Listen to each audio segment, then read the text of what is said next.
जिस राह में हर दिन जय माता दी की गूंज सुनाई देती है, 26 अगस्त दोपहर को उस दिन वहां मौत का सन्नाटा पसरा हुआ था।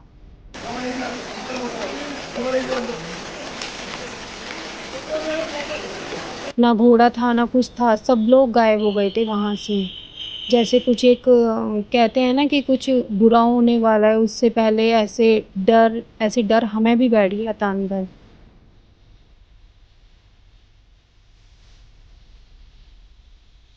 अचानक लैंडस्लाइड हुई। जहां लोग जय माता दी बोल रहे थे, अचानक से वहां चिल्लाने की आवाज आने लगी।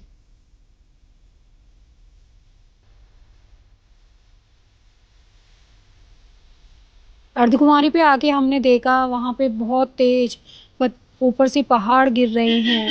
सब लोग अपनी जान बचाने लगे, जो जब पीछे खड़े हुए थे, क्योंकि जो वहां पे थे वो तो मलबे में दब चुके थे, या जो तेज पानी बह रहा था उसके साथ बह गए थे कुछ लोग।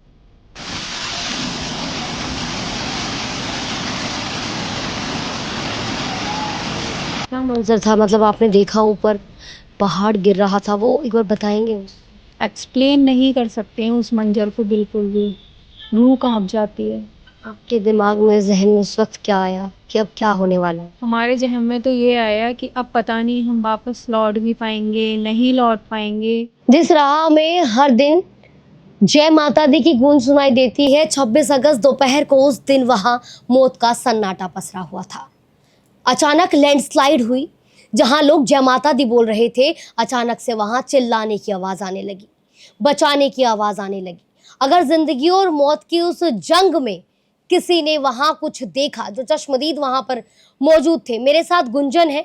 गुंजन और इनके हस्बैंड उस दिन वहां माता रानी के दर्शन कर वापस लौट रहे थे, और इन्होंने उस दिन वहां वो पूरा हादसा देखा, कैसे वहां पहले जय माता दी की गूंज सुनाई दे रही थी, जिसके बाद वहां चिल्लाने की और हमें बचा लो, इस तरीके की हाहाकार और ये गूंज सुनाई देने लगी। गुंजन, आप किस दिन वहां पहुंचे और वो पूरा मौत का मंजर क्या था?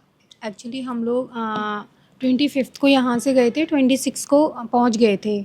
हमने चढ़ाई करी, हम पहुँच गए वहाँ पे 12 बजे हमने दर्शन किए हैं। जस्ट उसके बाद बारिश तेज़ होने लगी, जो बारिश हो रही थी सुबह से हो रही थी, तेज़ होने लगी। फिर भी हम धीरे धीरे नीचे उतरने लगे। अर्धकुमारी पे आके हमने देखा वहाँ पे बहुत तेज़ ऊपर से पहाड़ गिर रहे हैं। और जब पहाड़ गिरे नीचे तो हमें ये नहीं पता था कि ऐसा भी कुछ होने वाला है वहाँ पे। लेकिन थोड़ी ही देर में देखते ही देखते वहाँ पे सारा कुछ ऐसे हाहाकार सी मचने लगी कि कुछ हुआ है यहाँ पे। तो वहाँ पे लोग दबने लगे, वहाँ एम्बुलेंस जाने लगी बहुत जल्दी जल्दी से। तो हम डर गए एकदम से, क्योंकि अर्धकुमारी पे ही थे हम, जस्ट उससे 300 कदम 400 कदम पहले ही खड़े थे। तो वहाँ पे हमने देखा कि ऐसा कुछ हुआ है, तो सब लोग अपनी जान बचाने लगे, जो जब पीछे खड़े हुए थे, क्योंकि जो वहाँ पे थे वो तो मलबे में दब चुके थे, या जो तेज पानी बह रहा था उसके साथ बह गए थे कुछ लोग। आपने किस दिन यात्रा शुरू की थी? हमने मंगलवार को करी थी, 26 अगस्त को। तो आप कितने बजे तक माता के मंदिर तक पहुंच गए थे? हम 12 बजे पहुंच गए थे, हमने दर्शन कर लिए थे। और उसके बाद हमने वहाँ पे थोड़ा खाना भी खाया। फिर उसके बाद देखा तो बारिश तेज़ होने लगी, तो हम नीचे उतरने लगे। जब आप चल रहे थे, मंदिर तक जा रहे थे, तब भी बारिश थी क्या? हाँ, बारिश हो रही थी, लेकिन इतनी तेज़ नहीं थी। जस्ट बाद में बहुत तेज़, एकदम से बहुत तेज़ पानी आया, जैसे कहीं से नदी बहती है उस टाइप से पानी आने लगा। फिर हमने नीचे ही उतरना बेटर समझा कि नीचे उतरते हैं, क्योंकि ना घोड़ा था ना कुछ था, सब लोग गायब हो गए थे वहाँ से। जैसे कुछ एक कहते हैं ना कि कुछ बुरा होने वाला है, उससे पहले ऐसे डर हमें भी बैठ गया था अंदर पहले ही। तो फिर हम अर्धकुमारी तक उतरे, उसके बाद में हमें जस्ट थोड़ी सी पहले से दिखने लगी कि पहाड़ गिर रहे हैं। अर्धकुमारी में पहुंचते ही वो नीचे सारा मंजर हमने देखा। तो पूरे वहां लगभग कितने लोग होंगे उस वक्त? वहाँ पे देखो कुछ कह नहीं सकते, क्योंकि जब मलबा गिरता है नीचे, क्योंकि ऐसे डिस्टेंस पे नहीं था, सब लोग बहुत भीड़ थी, बहुत ज़्यादा भीड़ थी, सब लोग चल रहे थे आगे आगे ऐसे करके। तो मतलब लोग कितने डिस्टेंस पे होंगे, जितने डिस्टेंस पे आप और मैं बैठे हैं? हाँ जी, हाँ जी, इतने डिस्टेंस पे ही थे। रश था, ऐसे नहीं था कि खाली था दरबार, बहुत भीड़ थी उस टाइम भी, बारिश के टाइम पे भी। तो वही था, सब लोग वहाँ से फिर बचाव दल उनके एम्बुलेंस से ऊपर अर्धकुमारी पे डिस्पेंसरी है, वहाँ पे लाने लगे लोगों को। तो देखा, पहले तो सोचने लगे कि ये सारे लोग जो हैं इनको चोट लगी है, किसी के पैर फ्रैक्चर हुआ है, किसी का कुछ हुआ है, बॉडीज़ थी, सबको लाने लगे धीरे धीरे। कुछ को नीचे नारायणा हॉस्पिटल है कोई, वहाँ पे भी ले जा रहे थे। क्या मंजर था, मतलब आपने देखा ऊपर पहाड़ गिर रहा था, वो एक बार बताएंगे उस चीज़ को? नहीं, वो एक्सप्लेन करने लायक ही नहीं है, क्योंकि अब भी मैं बता रही हूँ ना, मेरे रोंगटे खड़े हो रहे हैं। क्योंकि हम देखो खुद भी हैं ना, मैं और मेरे हस्बैंड, लेकिन वो कुछ भी सोच रहे हैं, लेकिन मैंने ये सोचा कि कैसे भी हम लोग अपनी जान कैसे बचाएं। क्योंकि उस टाइम का जो मंजर था ना, वो बिल्कुल भी बताने लायक नहीं है। सोचते ही एकदम रूह कांप जाती है अंदर तक भी। फिर वहाँ पे सारे नेटवर्क बंद कर दिए, फ़ोन बंद हो गए। यहाँ पे न्यूज़ में जस्ट दिखा दिया। अब हमारे बच्चे परेशान हो गए यहाँ पे, किसी से कांटेक्ट भी नहीं हो पा रहा था। तो वहाँ पे सबको रोक दिया अर्धकुमारी पे। 2 बजे की बात है ये। फिर उसके बाद उन्होंने रात को 8 बजे के करीब वहाँ से थोड़े-थोड़े लोगों को ताराकोट मार्ग से निकालना शुरू कर दिया था। और बोला था कि आप बस रुकना मत कहीं पे, नीचे ही जाना सीधे। कितना बड़ा पहाड़ था वो? पहाड़ तो बहुत बड़ा था, बहुत ही बड़ा था ऊपर से। और पहाड़ तो क्या, वो पूरा नीचे मलबे में तब्दील हो गया था। और हम नीचे भी आ रहे थे तो थोड़ा गिर ही रहा था पत्थर के रूप में। एक्सप्लेन नहीं कर सकते हैं उस मंजर को बिल्कुल भी, रूह काँप जाती है।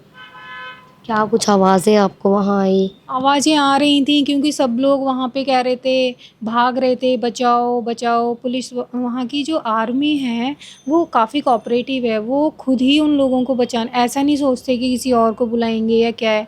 वो खुद ही उन लोगों को बचाने के लिए वहाँ पे, फिर हर कोई ना अपनी जान बचाने पे के लिए कि आगे ना जाके उन लोगों को रोक दिया था सबको। हम लोग भी थे जिसमें। तो सब लोग यही सोच रहे थे कि अब जो आगे हो गया है वो और बड़ा हादसा ना हो, तो सबको वहीं रोक दिया था। जो जहाँ था वहीं। हाँ जी। आपके दिमाग में, ज़हन में उस वक़्त क्या आया कि अब क्या होने वाला है? हमारे ज़हन में तो ये आया कि अब पता नहीं हम वापस लौट भी पाएँगे, नहीं लौट पाएँगे। मतलब कुछ नहीं कह सकते। ये सोचा ही नहीं था कि ऐसा, क्योंकि हम लोग जाते रहते हैं माता रानी के दर्शन करने के लिए। तो इस बार भी अभी हमने सोचा चलो हो आते हैं, माता रानी ने बुलाया है, दर्शन दर्शन भी अच्छे हो गए सब कुछ। लेकिन ये घटना बहुत दुखद घटना है, इसको कभी नहीं भुलाया जा सकता है। आज भी मैं सोचती हूँ ना तो मुझे नींद नहीं आती है रात को सोच के, बिल्कुल भी। आपकी फैमिली में कौन-कौन है और कौन-कौन गए थे आप? मेरी फैमिली में मैं, मेरे हस्बैंड और मेरे 2 बच्चे हैं। एक बेटा है जिसने बीटेक क्लियर कर लिया है, बेटी है 3rd ईयर में है। तो बेटी हॉस्टल रहती है, बेटा घर पे अकेला था। उसने न्यूज़ देखी, अब वो परेशान हो गया, फ़ोन मिला रहा था, फ़ोन स्विच ऑफ जा रहे थे सबके। उसने सबको घर में कॉल किया, परेशान होने लगा एकदम से। फिर जब हम उतर रहे थे तो ताराकोट मार्ग पे लंगर है वहाँ पे, उससे पहले थोड़ा-सा नेटवर्क आया और फ़ोन मिला। तब बस हमने इतना बोला कि हम ठीक हैं, बाकी सबको बता देना बस। अब पता नहीं ये माता रानी का क्या वो था कि बच्चे परेशान हैं, घरवाले परेशान हैं, तो उनको बस ये इंडिकेशन मिल गया। हमने बस इतना ही बोल पाए थे कि हम ठीक हैं यहाँ पे। कुछ ऐसे लोग भी थे जिनसे आप रास्ते में बात करते आ रहे थे और वो लोग भी उस चपेट में आए? क्या कुछ ऐसे? कुछ लोग नहीं, ऐसा तो कुछ नहीं था। देखो, हो भी सकता है कि देखो हम नहीं जानते हों, मेबी हो सकता है वो हमारे साथ हों पहले और आगे जैसे बच्चे होते हैं कई बार, आगे निकल जाते बच्चे हैं। भी थे कुछ उसमें? लोग बच्चे भी थे उसमें, छोटे-छोटे बच्चे थे। तो जैसे हम लोग हैं, हमारे बच्चे या किसी के भी होते हैं, वो पीछे रह जाते हैं, आगे चले जाते हैं। कुछ लोग ऐसे भी थे जो पीछे रह गए थे, उनके फैमिली मेंबर्स आगे चले गए थे। तो ये मंज़र थोड़ा नहीं, बहुत ज़्यादा दुःख में है कि हम इसको बिल्कुल भी एक्सप्लेन नहीं कर सकते हैं। अब वापस कब आए फिर जम्मू से फरीदाबाद? हमारी 27 को ट्रेन थी वापसी की, लेकिन वो सारी कैंसल हो गई थी। फिर हमको होटल वाले ने ही अपनी पर्सनल गाड़ी से हमको जम्मू भेजा, क्योंकि वहाँ बताया था कि जम्मू से ट्रेन जाएगी, क्योंकि पटरियाँ, रोड सारे डैमेज हो चुके थे। फिर जम्मू आके पता चला कि कैंसल हो गई हैं सारी ट्रेन। अब और परेशान हो गए। फिर हमने ट्राई किया बाय एयर का, कुछ भी नहीं था उस दिन। लेकिन उसके अगले दिन फिर 28 को फिर हमको बाय प्लेन की टिकट मिली, वो भी हम पहले श्रीनगर गए, पहले श्रीनगर की मिली, फिर श्रीनगर से दिल्ली आए। जब हम यहाँ पे उतर गए प्लेन से, तब हमने सांस ली कि अब हम अपने घर पहुँच जाएंगे, वरना तो हम ये सोच रहे पता नहीं भगवान माता रानी इस बार क्या होगा हमारे साथ। हमें केवल हमारे फैमिली मेम्बर्स और अपने बच्चे ही नज़र आ रहे थे कि पता नहीं क्या होगा घर पे, कैसा माहौल होगा, बच्चे। लेकिन माता रानी की कृपा से हम लोग ठीक ठाक घर आ गए। लेकिन वो मंजर भुनाने लायक बिल्कुल भी नहीं है जिसे कह सकते हैं हम, नहीं। दुकानें वगैरह जो थी वो भी सब पूरा डैमेज हो गया। हाँ, वो तो जितना भी वहाँ पे जिस एरिया में लैंडस्लाइड हुआ वहाँ पे तो सारा ही डैमेज हो गया था। कितने किलोमीटर, कितने लगभग क्या एरिया होगा वो, अगर आप कुछ बता सकें तो। किलोमीटर वाइज तो नहीं बता सकते हैं क्योंकि वहाँ पे आगे जाने ही नहीं दे रहे थे। पहले ही रोक दिया पहले आपको? ही रोक दिया था, केवल जैसे हम देख सकते हैं बस इतना ही, आगे कितना है कुछ नहीं कह तो सकते। जो लोग पीछे रह गए उनके लिए फिर क्या कोई रास्ता डाइवर्ट किया या कैसे? पीछे यानी ऊपर से आने वाले? हम्म। हाँ, ऊपर से आने वाले जैसे हम थे तो ये पुराने वाले रोड पे हुआ था जहाँ से घोड़े खच्चर वगैरह मिलते हैं। फिर हमको नया वाला जो रोड है ना तारा मार्ग वाला, उससे निकाल दिया था। आर्मी की तरफ से? हाँ जी, हाँ जी, वो भी रात को 8 बजे। ये 2 बजे का हादसा है लेकिन हमें 8 बजे तक वहीं रोका, उसके बाद वहाँ से निकाला फिर हमको।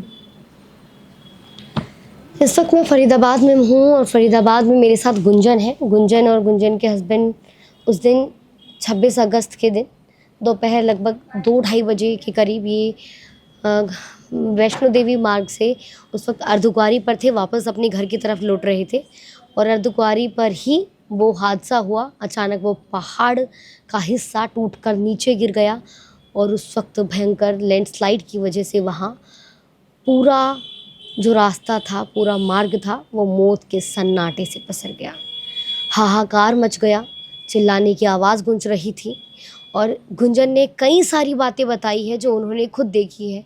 उनके और उनके हस्बैंड ने किस तरीके से वो मौत का मंज़र अपनी आँखों से वहाँ देखा और बहुत सारी ऐसी बातें हैं जो गुंजन एक्सप्लेन भी नहीं कर पा रही है क्योंकि दर्द इतना ज़्यादा है। ज़रा सोचिए, जो वापस माता रानी की कृपा से अपने घर वापस आ गया, उनके मन में वो डर, उनकी आँखों में वो दर्द दिखाई दे रहा है। तो आप अंदाज़ा लगाइए उन परिवारों का जिन्होंने माता वैष्णो देवी की यात्रा के दौरान अपनों को खो दिया। कितने ऐसे बच्चे होंगे जो अनाथ हो गए, कितने ऐसे माता पिता होंगे जिनके बच्चे वहाँ गए होंगे, बुज़ुर्ग वहाँ उस लैंडस्लाइड का शिकार हो गए। लेकिन ये हादसा कभी भुलाया नहीं जा सकता और फ़िलहाल अभी जो है मौत का आंकड़ा जो बताया जा रहा है लगभग 42 पहुंच गया और कई लोग गंभीर रूप से अभी भी घायल हैं। तो फ़िलहाल ये पूरी आंखों देखा मौत का मंजर गुंजन ने बताया और हम चाहकर भी कुछ एक्सप्लेन नहीं कर सकते, बातें बहुत है बोलने के लिए, लेकिन इस मौत के मंज़र को, इस दर्दनाक हादसे को एक्सप्लेन कर ही नहीं पाएंगे। फ़िलहाल जिन लोगों ने अपने को खोया है उनके लिए हम ये ज़रूर कहना चाहेंगे कि भगवान उन्हें इस वक्त को संभालने की या उन्हें किस तरीके से उन्हें हिम्मत दे ताकि वो इस वक्त में खुद को संभाल सकें।